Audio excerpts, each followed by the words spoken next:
नमस्कार, मैं doctor Suryabhushan Dubey, IIT Lucknow के इलेक्ट्रिकल इंजीनियरिंग डिपार्टमेंट में फैकल्टी हूँ।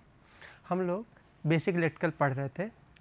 जो प्रीवियस लेक्चर गया था फेजर पर कुछ न्यूमेरिकल थे, आज भी इस पर एक न्यूमेरिकल लगाएंगे और हम लोग आज आरएलसी सर्किट पढ़ेंगे।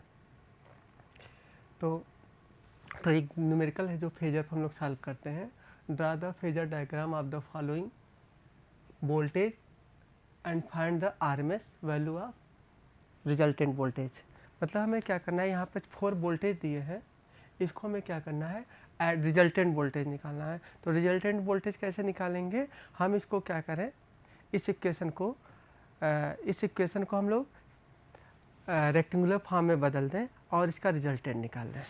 तो देखिए हमने क्या किया, पहले इसको पोलर फॉर्म में बदलते हैं और फिर उसके बाद उसको रेक्टेंगुलर फॉर्म में बदल देंगे। तो V1 इक्वल टू 100 500t। तो ये क्या होता है, आपका पीक वैल्यू होता है। इस पीक वैल्यू को आरएमएस वैल्यू में बदल देंगे तो √2 से डिवाइड करेंगे। 200 को भी हमने √2 से मल्टीप्लाई कर दिया और 50 को भी हमने √2 से मल्टीप्लाई किया। ध्यान दीजिए ये साइन है, ये साइन है, तो ये कास है। तो कास को हम जब साइन में बदलेंगे, तो जब कास को हम साइन में बदलेंगे तो क्या हो जाएगा, 50 साइन 500t प्लस नहीं माइनस π/2 ये हो जाएगा। क्योंकि आप बदलेंगे तो फिर यही आ जाएगा। अब इस सेम साइन होगा तो ये क्या हो गया, जब इसको आप बदलेंगे 50 को √2 से और ये क्या हो जाएगा -π/2 हो जाएगा। और 150 को √2 से हम मल्टीप्लाई किए। ध्यान रखिएगा हमेशा कि ये जो होता है 500t मतलब ओमेगा टी की वैल्यू क्या होनी चाहिए, सबकी सेम होनी चाहिए। ठीक है, यहाँ पर भी सेम है। अब आपको फिर आप सबको अलजेब्रिक सम कर लीजिए। ये भी ये माइनस नहीं है, ध्यान रखिएगा, ये हम लाइन को रिप्रेजेंट करते हैं हमेशा।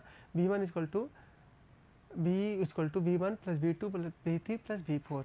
इसका हम क्या करेंगे, वेक्टर सम करेंगे। तो ये क्या 100√2 प्लस 200√2 60, 50√2 -90 और 150√2 -45। अब इसको क्या कीजिए, एक लाइन यहाँ पर हम स्किप कर दिए हैं, तो आप स्किप करके आप ले सकते हैं 100√2 कास 0 माइनस नहीं हो जाएगा प्लस j 100√2 साइन 0। अब आपको पता है 100/√2 से मल्टीप्लाई करेंगे तो 70 आ जाएगा। कास 0 की वैल्यू 1 हो जाएगा और ये क्या होगा, साइन 0 की वैल्यू 0 हो जाएगा। तो ये हो गया। दूसरा क्या है आपका, यहाँ से आप देख सकते हैं, इसको इरेज कर देते हैं।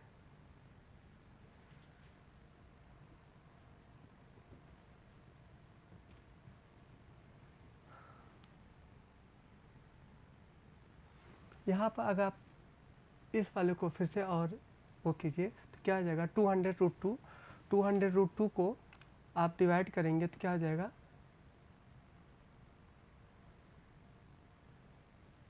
200√2 को आप डिवाइड कीजिए तो कितना आ जाएगा 70 200√2 और ये क्या जाएगा cos 60 डिग्री प्लस j 200√2 और ये साइन 60। तो इसकी वैल्यू आप निकालेंगे तो cos 60 की वैल्यू क्या होता है 1/2। तो ये का 100/√2 की वैल्यू क्या आ जाएगी 70.71 हो जाएगा। अब प्लस इसकी वैल्यू अगर आप देखेंगे तो ये क्या हो जाएगा आपका साइन 60 की वैल्यू क्या होता है √3/2।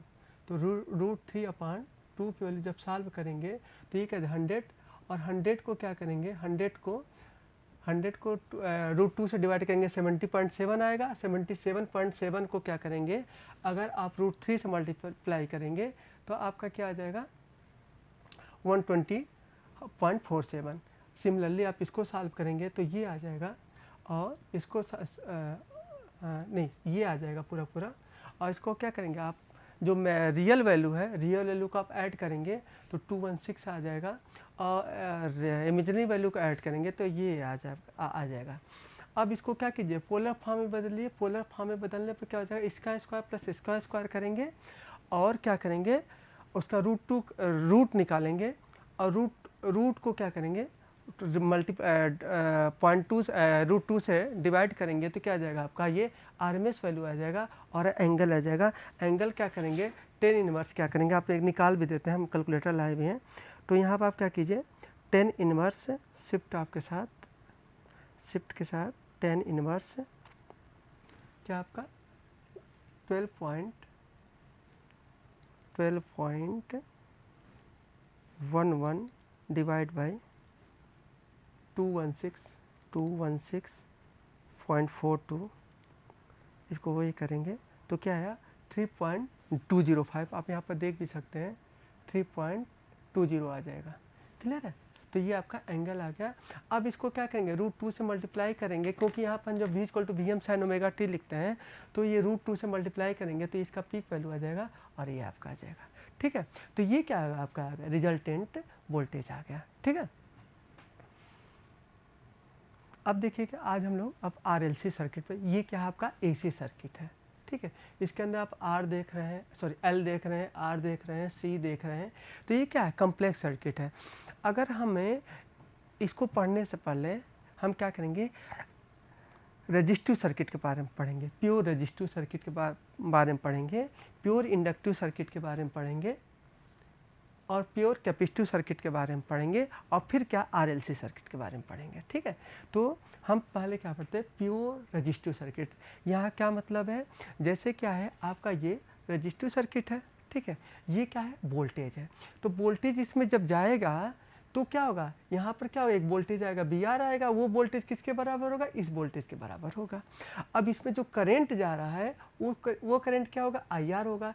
इस VR और IR के बीच में क्या एंगल है ये हम फाइंड आउट करेंगे। समझिए, दोबारा बोलते हैं, जैसे आपने ये रेजिस्टिव सर्किट है, इस रेजिस्टिव सर्किट में आपने एक वोल्टेज अप्लाई किया, वो जो सोर्स वोल्टेज है वो V है या VS लिख देते हैं, तो यहाँ पर रेजिस्टिव वोल्टेज, इसके अक्रॉस जो वोल्टेज होगा वो सोर्स वोल्टेज के बराबर होगा, और जो इसमें करंट जाएगा IR, इसमें स्मॉल लिखते हैं, जो इसमें करंट जाएगा वो IR, वो क्या होगा, उन दोनों के अंदर जो वोल्टेज VR और IR के बीच में क्या फेज डिफरेंस होगा ये फाइंड आउट करते हैं।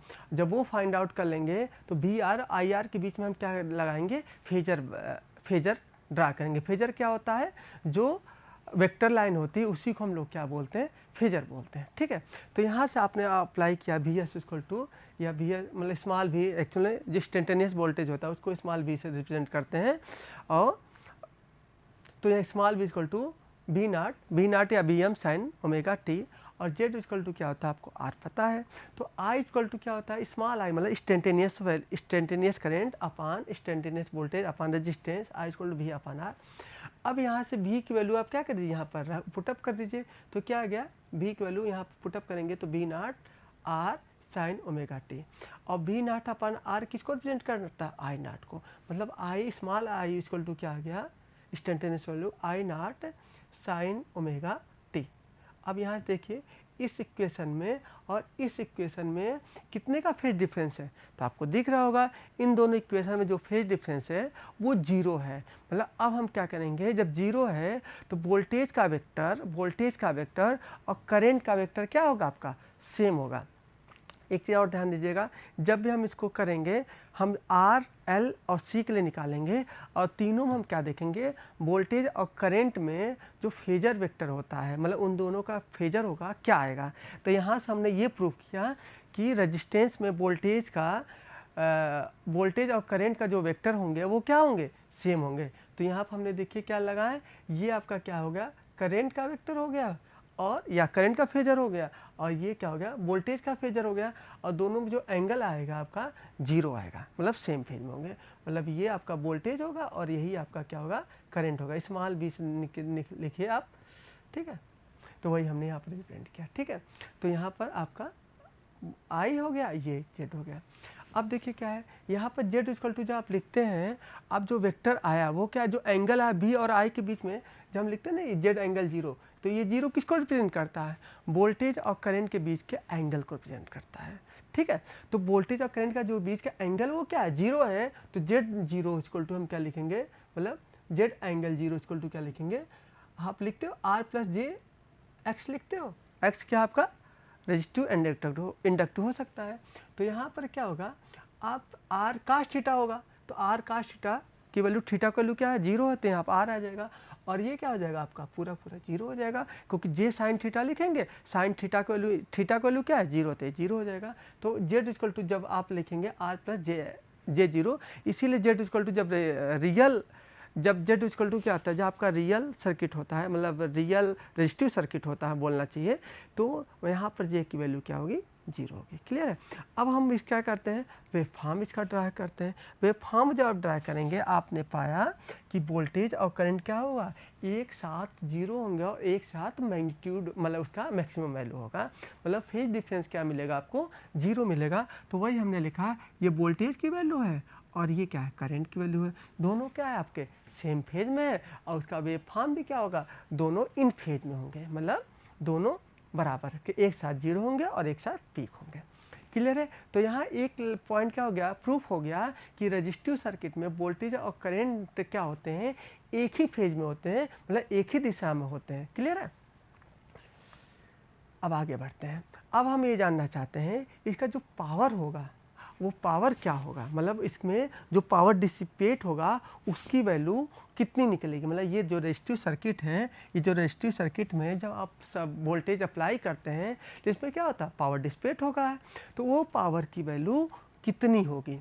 अब देखिए क्या है, आप ध्यान दीजिए, ये क्या आपका एक ये करेंट है और ये क्या है, वोल्टेज है। ये करंट है, वोल्टेज है, और ये क्या इसी तरह से ये करंट है, ये वोल्टेज है। आपस में जब पावर इक्वल टू क्या होता है, बी इंटू आई, यही तो होता है। ठीक है। तो बी इंटू आई करेंगे तो ये क्या है, ये भी पॉजिटिव है और ये भी पॉजिटिव है, तो पॉजिटिव पॉजिटिव का जब मल्टीप्लाई करेंगे तो वो भी पावर भी क्या होगी, वो भी पॉजिटिव आएगी। ठीक है। यहाँ पर भी क्या है, ये दोनों क्या है, निगेटिव है, वोल्टेज और करंट क्या है, निगेटिव है, इन दोनों का मल्टीप्लाई करेंगे तो भी पावर जीरो मतलब पॉजिटिव आएगा। मतलब जो पावर का ग्राफ आया वो क्या आया, इस तरह से आया। ठीक है। एक चीज़ आपको यहाँ से दिखाई दे रही होगी, इसकी जो साइकिल है, इस वोल्टेज और करंट की जो साइकिल है वो क्या है, इतनी है। मतलब आप मान लेते हैं आपका मतलब हमने मान लिया 50 हर्ट्ज मान लेते हैं, ये क्या 50 हर्ट्ज है, और इसकी साइकिल क्या हो जा रही है, इसकी साइकिल ये जितनी एक साइकिल पूरी कर रही है उतने समय में पावर की साइकिल कितनी हो जा रही है, 2 बार कंप्लीट हो जा रही है। समझ रहे हैं। देखिए एक साइकिल ये पूरी हो गई और इसको समय कितना लगा, इसको 2 पाई लगा, और इसको एक साइकिल पूरा होने में कितना समय लगा, पावर को केवल पाई लगा।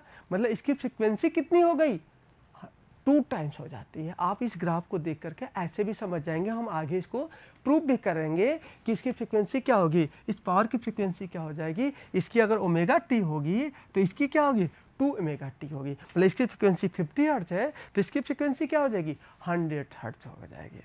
ठीक है। एक चीज़ और समझते हैं, यहाँ पर हमने जो पाए हैं, जो हमने ग्राफ पाया है, ये रहा जीरो, ये रहा पाई, ये रहा 2 पाई। ठीक है। तो यहाँ से हम देख सकते हैं जीरो से लेकर के, पहले हम बात करें वोल्टेज की बात करें, जीरो से लेकर के पाई तक वही हमने लिखा, जीरो से लेकर के पाई तक वोल्टेज क्या है, पॉजिटिव है, और आपका करंट क्या है, वो भी क्या है आपका पॉजिटिव है, वो जो हम पीछे पढ़ा चुके हैं। तो पावर क्या होगा आपका पॉजिटिव आएगा, मतलब ये पोर्शन आएगा, मतलब हाफ साइकिल में पाई से लेकर 2 पाई, मतलब नेक्स्ट हाफ साइकिल में क्या होगा, वोल्टेज क्या है आपका निगेटिव है, करंट भी क्या है निगेटिव है, दोनों का मल्टीप्लाई करेंगे तो क्या आ जाएगा, पॉजिटिव आएगा, जो अभी हम समझे हैं। ठीक है। अब हम बात करते हैं, अब यहाँ पर जो हमने क्या बोला, हमें पावर निकालना है। ठीक है। और वो ये पावर कौन सा होता है, जब भी हम लोग पावर निकालते, ध्यान रखिएगा, जब भी हम पावर निकालते बोलते 4 किलोवाट 4 किलोवाट, वो कौन सा पावर है, आरएमएस पावर है कि एवरेज पावर है कि इंस्टेंटेनियस पावर है। तो हम बोलते जो 4 किलोवाट है वो हमेशा एवरेज पावर होता है, और एवरेज पावर का जो एवरेज का आपको फार्मूला पता है, 1/T 0 से T VT DT। ठीक है। पावर होगा तो VT DT VT की जगह वोल्टेज की जगह क्या हो जाएगा आपका पावर हो जाएगा, मतलब P omega T PT into DT हो जाएगा। ठीक है। यहाँ पर जो T है मतलब हमने ओमेगा T ले रखा है। ठीक है। तो इंस्टेंटेनियस पावर की बात करते हैं तो power at the an instantaneous P omega T equal to V omega T into I omega T. तो वोल्टेज और करंट में जो फेज डिफरेंस क्या था, जीरो था, आपने पहले हम प्रूव कर चुके हैं। तो P omega T equal to हमने लिखा V naught omega T into I naught omega T. Clear है।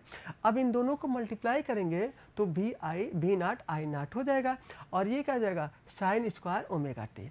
और साइन स्क्वायर ओमेगा टी को आप क्या करेंगे, अगर तोड़ेंगे तो क्या होता है 1 माइनस कास ओमेगा 2 में, जैसे आपने cos square theta equal to लिखते हैं 1 माइनस ये चूंकि ये क्या है हमें 2 साइन स्क्वायर थीटा माइनस 1 मतलब कास 2 थीटा यहाँ लिखना चाहिए, कास 2 थीटा इक्वल टू। तो sine square theta equal to क्या लिखेंगे, ध्यान दीजिए, sine square theta equal to हो जाएगा 1 माइनस कास 2 थीटा अपान 2। तो यहाँ से हमने क्या लिखा, साइन स्क्वायर ओमेगा टी को हमने लिखा 1 माइनस कास 2 ओमेगा 2/2। तो अभी आप देख रहे हैं फ्रिक्वेंसी दुगनी आ रही है, अभी देखिए आगे और भी प्रूव करेंगे। अब हमें क्या लेना, एवरेज पावर। तो यहाँ पी ओमेगा टी की जगह क्या लिखेंगे, V naught I naught 1 minus cos 2 omega T upon 2 लिखेंगे। तो यहाँ पे ये क्या कीजिए, इस वैल्यू को पुटअप कर दीजिए पी एवरेज में। तो पी एवरेज मतलब जीरो से लेकर के पाई। अब आप देखिए ध्यान दीजिएगा, हमने जो साइकिल लिया है, क्योंकि ये एक साइकिल क्या हो रहा है जीरो से लेकर के पाई में ही क्या हो रहा है कंप्लीट हो जा रहा है। आप चाहिए तो 2 पाई भी ले लीजिए, आंसर सेम आएगा। जब 2 पाई ले लेंगे तो ये क्या हो जाएगा आपका जीरो से लेकर के 2 पाई लिखना पड़ेगा। ठीक है। तो यहाँ से हमने लिखा जीरो से लेकर के पाई और 1 अपान टी। तो 1 अपान टी और इसके साथ क्या लिखा था 1 अपान कास 2 ओमेगा 2/2 लिखा था। 2 इधर आ जाएगा, जो आपका इधर ये 2 था, ध्यान दीजिए, जो ये आपका क्या था 2 था वो इधर आ जाएगा और ये पहले से पाई लगा हुआ था। तो ये क्या जाएगा 1 अपान 2 पाई और बी नॉट आई नॉट क्या आपका, बी नॉट आई नॉट आपका कांस्टेंट है, वो क्या हो जाएगा आपका बाहर आ गया। ठीक है। तो बचा अंदर क्या, जीरो से लेकर के pi 1 minus cos 2 omega T D omega T. ठीक है।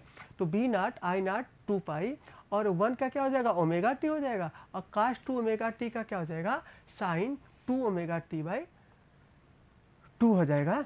तो यहाँ से क्या हो जाएगा, आप इसकी वैल्यू क्या कीजिए पुटअप कीजिए। तो वैल्यू आप क्या करेंगे पुटअप करेंगे तो क्या आ जाएगा B naught I naught 2 pi और ओमेगा टी की वैल्यू जब पुटअप करेंगे तो क्या आ जाएगा पाई माइनस 0, पाई माइनस 0। तो यहाँ पे एक पाई आ जाएगा और इसको जब आप पुटअप करेंगे तो क्या हो जाएगा आपका साइन 4 पाई और माइनस साइन 0। तो ये क्या हो जाएगा आपका, ये पूरा पूरा जीरो हो जाएगा, बचेगा पाई और पाई पाई क्या हो जाएगा यहाँ पर क्या आ जाएगा आपका, यहाँ पर ये पूरे इसके अंदर सॉल्व करेंगे तो ये पाई आएगा। तो ये पाई पाई क्या हो जाएगा आपका कैंसिल आउट हो जाएगा, इस पूरे को जब सॉल्व करेंगे तो पाई आ गया और ये पाई पाई क्या हो गया कैंसिल आउट हो गया। कैंसिल आउट होने के बाद जो आप इसको सॉल्व करेंगे तो क्या आया final B naught I naught upon 2। अब इसको क्या कीजिए, अगर इसको और सॉल्व कीजिए आप लिख सकते हैं बी नॉट अंडर रूट 2 और into I naught under root 2। तो आप ध्यान दीजिएगा ये क्या है बी नॉट क्या मैक्सिमम वैल्यू को हम यहाँ पर रिप्रेजेंट कर रहे हैं पीक वैल्यू को। तो पीक वैल्यू को रूट 2 से डिवाइड करेंगे तो क्या आ जाएगा आरएमएस वैल्यू हो जाएगा। तो पी एवरेज की वैल्यू क्या आ गया V R M S into I R M S.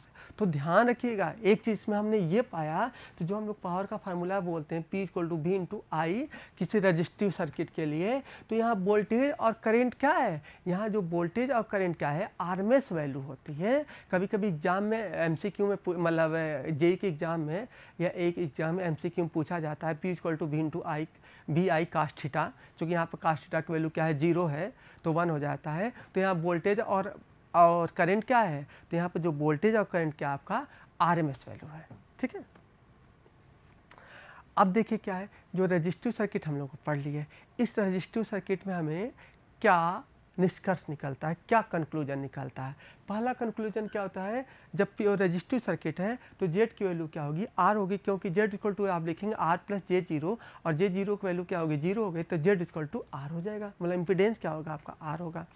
और वोल्टेज और करंट के बीच में जो एंगल होगा वो क्या होगा 0 होगा, तो वो हमने देखा इन फेज में होंगे। फाई मतलब या थीटा की वैल्यू क्या होगी आपकी 0 होगी, यहाँ हमने फाई लिखा है। तो पावर फैक्टर क्या हो जाएगा, पावर फैक्टर का फॉर्मूला क्या होता है, मतलब वोल्टेज और करंट के बीच में जो एंगल होता है उसका कोसाइन लेते हैं, उसी को पावर फैक्टर बोलते हैं। तो कास फाई की वैल्यू क्या हो जाएगी, मतलब कास 0 की वैल्यू 1 हो जाएगी। और एक से हमने लिखा है power transfer take place always from source to load, मतलब पावर हमेशा ये क्या है आपका ऑलवेज पॉजिटिव आ रहा है। तो पॉजिटिव आने का अर्थ क्या है, मतलब इसका P का वैल्यू को पॉजिटिव आने का अर्थ ये हुआ कि हमेशा जो पावर क्या हो रहा है, रजिस्टिव सर्किट हमेशा पावर सोर्स से ले रहा है। ठीक है, अगर ये निगेटिव अगर आता, अगर ये आता, तो हम ये बोलते हैं कि सोर्स क्या कर रहा है, सोर्स क्या कर रहा है, लोड से पावर ले रहा है। जैसे हम बैटरी को जब चार्जिंग करते हैं, जो बैटरी को चार्जिंग करते हैं तो वो क्या करता है, लोड, वो क्या होता है, वो भी सोर्स है। अगर एक कभी जब चार्जिंग होता है तो वो सोर्स लोड बन जाता है, और जब बैटरी डिस्चार्ज होता है तो सोर्स बन जाता है। तो चार्जिंग के समय पर आपका बैटरी क्या होता है, लोड मतलब पावर लेगा। ठीक है, तो यहाँ पर क्या है, हमेशा पावर क्या हो रहा है, सोर्स दे रहा है। ठीक है, अब नेक्स्ट हमने बताया फ्रीक्वेंसी कितनी हो जाएगी, फ्रीक्वेंसी जो हो जाएगी वोल्टेज और करंट की क्या होगी, 2 टाइम्स हो जाएगी। ठीक है, अब हम लोग पढ़ते हैं, रेजिस्टिव सर्किट हम लोग पढ़ चुके हैं। अब हम लोग इंडक्टिव सर्किट के बारे में, मतलब प्योर एल सर्किट के बारे में पढ़ते हैं। हमने बताया था कि जब भी हम आर एल सी पढ़ेंगे, मेरा मेन मकसद होगा आर और एल मतलब और सी में वोल्टेज और करंट में क्या फेज डिफरेंस है। मतलब अभी इसमें हम यहाँ पे ये पाएंगे, जैसे हम लोग पढ़ते हैं कि रेजिस्टिव में इन फेज में होता है, इंडक्टिव में क्या होता है, करंट लैग करता है, कैपेसिटर में करंट लीड करता है। ये कहाँ से आया, जैसे हमने वहाँ प्रूफ किया है कि वोल्टेज और करंट क्या होगा, इन फेज में होगा। तभी जब यहाँ पर प्रूफ करेंगे तो आपका जो एल होगा वो क्या करेगा, लैग करेगा। कितने डिग्री लैग करेगा, 90 डिग्री लैग करेगा। ये यहाँ पर भी ये प्रूफ हो जाता है।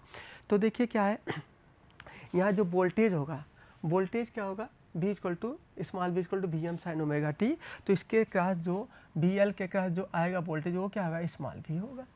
ठीक है, यहाँ पर जो करेंट आ रहा है वो करेंट क्या होगा, इस वोल्टेज और I के बीच में क्या फेज डिफरेंस होगा, यही फाइंड आउट करना है।